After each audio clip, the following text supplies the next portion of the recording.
Je considère que oui. Oui, oui, il y a réellement un conflit d'intérêts. Mais moi, là, je parle en mon nom propre. Moi, j'ai la chance d'avoir toujours travaillé, depuis que je fais ce métier, dans des structures publiques, où on n'est pas dépendant de la publicité. Et tout ça, toutes ces problématiques comment dire, de conflit d'intérêts, on les connaît quasiment pas. Parce que nous, certes, il y a de la publicité sur l'antenne. Certes, on a des annonceurs qui viennent communiquer sur France Bleu et qui dépensent de l'argent pour des campagnes de publicité, mais c'est la publicité à Radio France, c'est 5% du budget. Donc c'est ridicule par rapport à des médias privés que peuvent être les grandes radios nationales ou la presse quotidienne régionale qu'on connaît ici.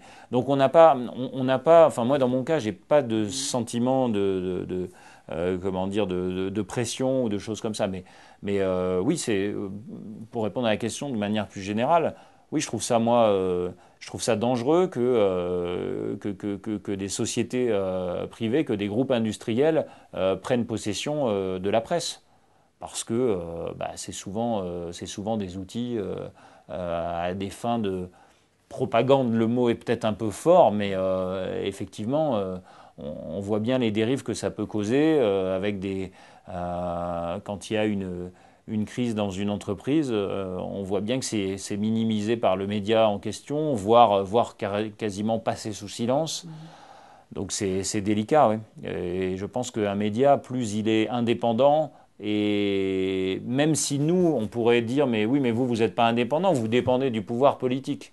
C'est le ministère de la Communication, c'est le président de la République qui décide des moyens qu'il va allouer aux médias. Mais on n'a pas, je veux dire, aujourd'hui, on a quand même une certaine latitude.